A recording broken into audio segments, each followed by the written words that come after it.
Hello guys, कुछ और भी पार्ट हैं ऑर्गेनल्स ऑफ सेल, तो मैं उनके बारे में बताता हूँ। सबसे पहले आता है एंडोप्लाज्मिक रेटिकुलम। शॉर्टकट में ईआर भी बोलते हैं। ये ट्रांसपोर्टेशन का काम करता है, मतलब सामान को इधर उधर जो भी बनाता है भेजने का काम करता है। ठीक है, इसे किसने डिस्कवर किया था? तो पॉटर ने इसके बारे में मतलब जानकारी दिया था।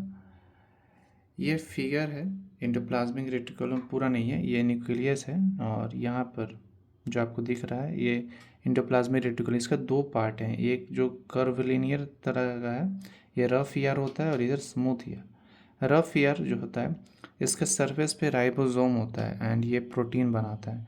एंड जो स्मूथ ईयर होता है ये सरफेस पर राइबोसोम नहीं होता है, इस और ये फैट या लिपिड सेम ही होते हैं, और ये इसका ट्रांसपोर्ट करता है।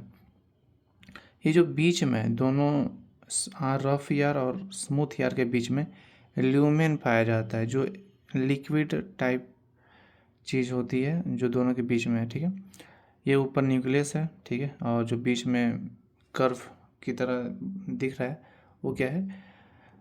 जेनेटिक मटेरियल होता है। ठीक है, फिर आता है राइबोसोम के बारे में। इस सेल का सबसे छोटा ऑर्गेनल्स यही होता है, राइबोसोम। ये क्या करता है? तो सेल मेम्ब्रेन इसमें पाया नहीं जाता। ये इसका काम क्या है? ये प्रोटीन बनाता है।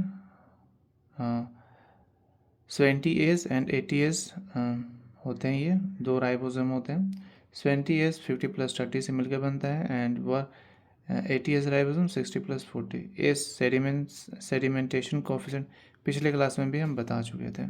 ठीक है, फिर आता है प्लास्टिड। प्लास्टिड जो होता है इसके अंदर ल्यूकोप्लास्ट पाया जाता है, जो फूड को स्टोर करता है एज स्टार्च, एंड ये कलरलेस होता है, मतलब वाइट होता है। ठीक है, प्लास्टिड के अंदर और क्लोरोप्लास्ट होता है, ये किचन है का काम करता है प्लांट के अंदर, मतलब खाना वाना बनता है। इसके अंदर क्लोरोफिल पिगमेंट पाया जाता है जिसके अंदर मैग्नीशियम होता है। ठीक है, ये इसका स्ट्रक्चर इसके अंदर का ये सर्कुलर टाइप का शेप होता है।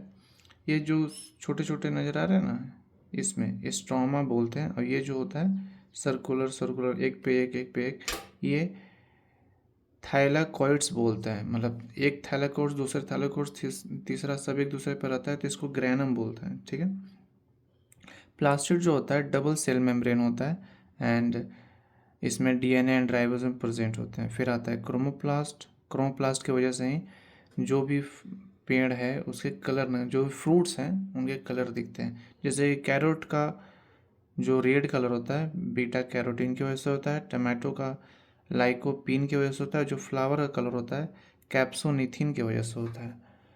तो इसको याद रखना है। फिर आते हैं वॉक्यूल। ये प्लांट सेल का सबसे बड़ा पार्ट होता है, 50 से ठीक 90 मतलब 90% तक यही होता है।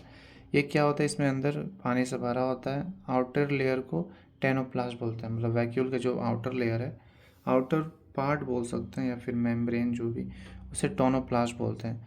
इसमें तीन टाइप का काम हो सकता है सॉल्यूशन: हाइपोटोनिक, आइसोटेनिक एंड हाइपोटोनिक। मतलब हाइपोटोनिक में क्या होता है? अगर मान लो सेल है और सेल के बाहर का चीज़ का अगर मान लो किसी चीज़ में डाल दिए, तो अगर सॉल्यूट ज़्यादा हो और बाहर का डेंसिटी वाटर जो होता है, मतलब सॉल्वेंट वाटर कम हो, तो सेल क्या हो जाएगा? श्रिंक हो जाएगा। अब सोच के देखिए, ऐसा हम चीज़ में अपने सेल को डाल रहे हैं, ठीक है, सेल डाल दिए या सेल डाल देंगे, तो बाहर समझिए कि पानी कम है या फिर डेंसिटी कम है। सोच लीजिए सेल के अंदर पूरा पानी भरा हुआ है, तो क्या होगा? पानी बाहर आ जाएगा। किसके मदद से? ऑस्मोसिस के मदद से।